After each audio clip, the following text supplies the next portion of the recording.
लगता है केंद्रीय गृह मंत्री अमित शाह के उस बयान पर छत्तीसगढ़ की जो सुरक्षा एजेंसियां हैं और पुलिस है बहुत ही गंभीरता से काम कर रही हैं। नक्सलियां फंस गए हैं पूरी। ज्यादा दूर हो रहा है, पास करो थोड़ा सा, यहीं पे नाला में मारो। केंद्रीय गृह मंत्री ने कहा था कि मार्च 2026 तक छत्तीसगढ़ के बस्तर क्षेत्र से नक्सलवाद का सफाया हो जाएगा। सुरक्षा बल इतनी तेजी से काम कर रहे हैं कि नए साल यानी 2025 में अब तक 119 से ज्यादा नक्सली ढेर हो चुके हैं।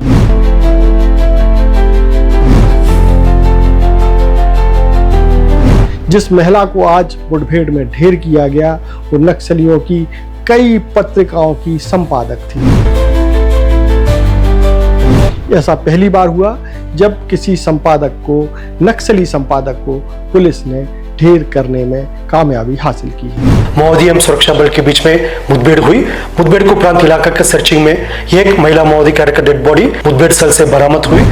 कौन है ये संपादक, कौन कौन सी मैगजीन के लिए काम कर रही थी और किस तरीके से ये सक्रिय थी, पूरी डिटेल हम आपको इस खबर में देंगे। स्पर्श multi speciality hospital full time विशेषज्ञों की देखरेख में पैथोलॉजी और डायग्नोस्टिक की बेस्ट इन क्लास सुविधा, साथ ही दे रहा है न्यूनतम दर पर हेल्थ पैकेज की सुविधा। स्पर्श मल्टी स्पेशलिटी हॉस्पिटल, एक एहसास अपनेपन का।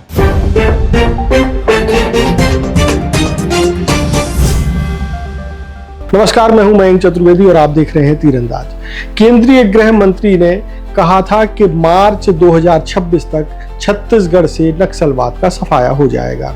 इस बयान के बाद सुरक्षा एजेंसियां, पुलिस और जितने भी सुरक्षा बल हैं वो बस्तर में एक युद्ध स्तर पर अभियान छेड़े हुए हैं।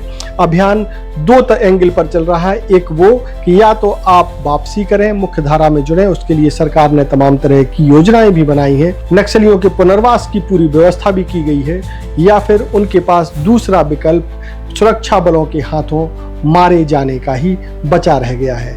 स्थिति यह है कि इस साल यानी 2025 में जनवरी से मार्च, आज 31 मार्च है, यानी 3 महीने में 119 नक्सली ढेर कर दिए गए हैं सुरक्षा बलों के द्वारा। लगातार मुठभेड़ जारी है। शायद ही कोई ऐसा दिन है जिसमें नक्सलियों की सुरक्षा बलों से मुठभेड़ ना हो रही हो। अब आपको बताते हैं कि पिछले अगर 15 दिन का हम रिकॉर्ड देखें तो देखेंगे कि स्टेट कमेटी लेवल के जो नक्सलियों में कैडर हैं, उसमें जो स्टेट लेवल कमेटी होती है, जो हायर कमेटी मानी जाती है, उसके करीब 8 सदस्य अब तक ढेर किए जा चुके हैं। लेकिन आज जो महिला नक्सली मारी गई है वो अपने आप में चर्चा का विषय है, क्योंकि यह महिला नक्सली नक्सलियों के लिए संपादक का काम करती थी, यानी नक्सलियों की जो मैगजीन होती हैं उनके लिए संपादन का काम कर रही थी। और ऐसी 1-2 मैगजीन नहीं है, ऐसी वो कई मैगजीन के लिए काम कर रही थी। अब आपको बताते हैं वो महिला कौन है। जिस महिला नक्सली को, जिसको संपादक बताया जा रहा है, उसका नाम है गुम्मा डिवेली रेणुका। ये नाम केवल एक नाम है, इनके और भी कई नाम हैं, वो भी हम आपको बता देते हैं। गुम्मा डिवेली रेणुका के अलावा इन्हें भानु के नाम से भी जाना जाता है, चैते के नाम से भी जाना जाता है और सरस्वती और दमयंती के नाम से भी इस महिला नक्सली की पहचान सामने आई है। ये महिला नक्सली सेंट्रल रीजनल ब्यूरो की प्रेस टीम की इंचार्ज थी और प्रभात पत्रिका नाम की जो मैगजीन है जो कि नक्सलियों निकालते हैं उसकी संपादक थी। इसके अलावा रेणुका महिला मार्गम, आवामी जंग, पीपुल्स मार्च, पोडू यारो पोल्लो, झंकार, संघर्षरत महिला, पितूरी, मिडंगुर, भूमकाल संदेश का मुद्रण और प्रकाशन करती थी, यानी कई मैगजीन से जुड़ी हुई थी। इसके अलावा जो रेणुका है उनका प्रमुख काम नक्सलियों की जो विज्ञप्ति तैयार करके तमाम मीडिया हाउस को भेजना और प्रचारित करना था। नक्सलवाद की तमाम सफाइयां वो देती रही हैं और नक्सलवाद से जुड़े हुए तमाम चेतावनियां भी देने का काम, ऐसा बताया जा रहा है कि रेणुका के जुम्मे था। अब आपको बताते हैं कि रेणुका जो है तेलंगाना राज्य के जो वारंगल जिला है उसमें एक गाँव है कंडवेंडी, उसकी निवासी थी और 1996 में नक्सल बाद से, यानी नक्सल संगठन से जुड़ी थी। नक्सल संगठन से जुड़ने के बाद वो अपना कैडर धीरे धीरे उनका बढ़ता गया और फिर वो जो है एक संपादक के तौर पर सामने आई थी। रेणुका नक्सलवाद का अच्छा चेहरा जनता को बताने का काम करती थी तमाम तरह की मैगजीन के माध्यम से। आपको बता दें कि रेणुका के जो पति हैं वो 2010 में उनको आंध्र प्रदेश में एक मुठभेड़ में मारे गए थे। उनका एक भाई था, वो भी 2014 में मुठभेड़ में मारा गया था। और अब रेणुका 2025 में जो है पुलिस के और सुरक्षा बलों के हत्थे चढ़ी और वो मारी गई। अब आपको बताते हैं कि रेणुका का जो एनकाउंटर है वो कैसे हुआ। आज सुबह यानी 31 मार्च को पुलिस को सूचना मिलती है कि नेलगोड़ा और इकोली बेलनार के बीच में जो जंगल है वहां माओवादी मौजूद हैं। इसके बाद सुबह करीब 9 बजे पुलिस और पुलिस के जवान, पुलिस पार्टियां मौके पर पहुंचती हैं और सुबह 9 बजे करीब ही जो है मुठभेड़ शुरू होती है। नक्सलियां फंस गए हैं पूरे। ए ज्यादा दूर हो रहा है, पास करो थोड़ा सा, यहीं पे नाला में मारो।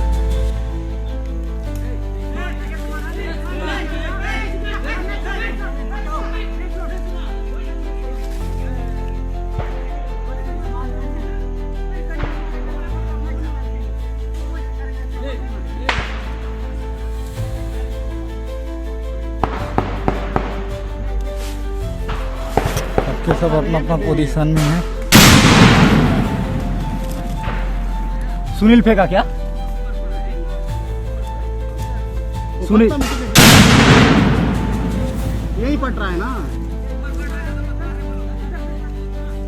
पता मिले किसी रेलवे ऊपर ही पट रहा है।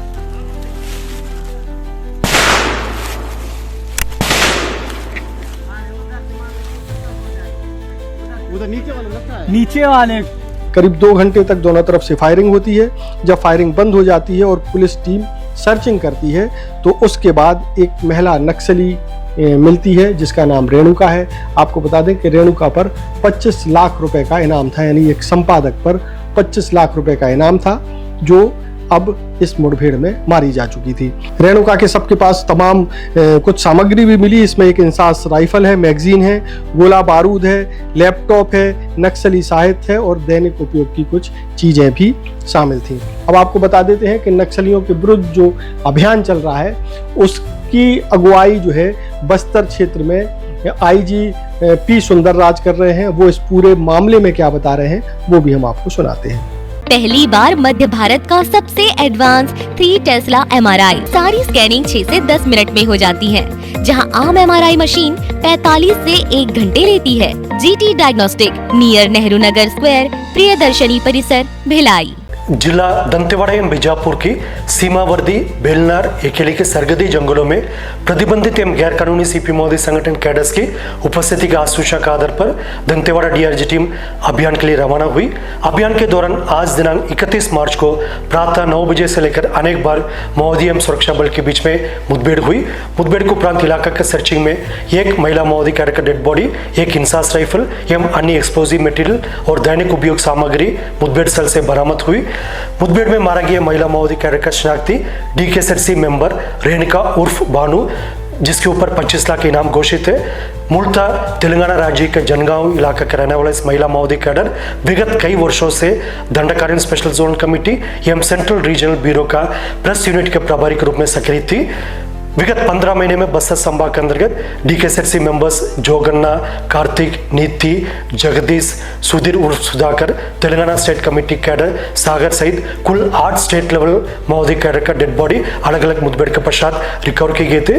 उल्लेखनीय कि बस्तर संभाग के अंतर्गत DRG, STF, Bastar fighters, cobra, CRPF, BSF, SSB, CF, ITBP एवं अन्य सुरक्षा बल द्वारा प्रभावी रूप से नक्सल विरोधी अभियान संचालित करने के परिणाम स्वरूप विगत 15 महीने में 350 से अधिक माओवादी कैडर का डेड बॉडी अलग अलग मुठभेड़ के पश्चात रिकवर हुई है। आने वाले समय में माओवादी कैडर के पास हिंसा त्याग कर आत्मसमर्पण करने के अलावा उनके पास और कोई शेष विकल्प नहीं बचा, अन्यथा उनका काफी गंभीर परिणाम को भुगतना पड़ जाएगा। तो ये थे IGP सुंदरराज जी जो बता रहे थे कि किस तरीके से रेणुका का एनकाउंटर हुआ। ये वही IG हैं जो लगातार बस्तर क्षेत्र में नक्सलवाद को खत्म करने के लिए सक्रिय हैं। इनके बारे में फिर कभी हम एक स्टोरी बताएंगे आईजीपी सुंदरराज के बारे में। उन्होंने किस तरीके से नक्सलवाद को समाप्त करने के लिए लंबे समय से नक्सल प्रभावित क्षेत्र में ही अपनी ड्यूटी लगवा रखी है। कई मर्तबा उनको डेपुटेशन पर बाहर भेजने के पत्र भी आ चुके हैं, लेकिन सरकार उनको बाहर नहीं भेज पाई, क्योंकि जितनी अच्छी तरीके से पी सुंदरराज नक्सलवाद का सफाया कर सकते हैं, ऐसा लगता है कि उनसे बेहतर काम मौजूदा समय में कोई और नहीं कर सकता। देश और दुनिया की ताज़ा तरीन खबरों से जुड़े रहने के लिए आप तीरंदाज को सब्सक्राइब करना बिल्कुल ना भूलें और बेल आइकन को जरूर प्रेस कर लें। नमस्कार। खुश है तो फिर खुशी मना ले, छोटा बड़ा केक मंगा ले, संगम में मिलता है बढ़िया केक, संगम में मिलता है बढ़िया केक। तीरंदाज।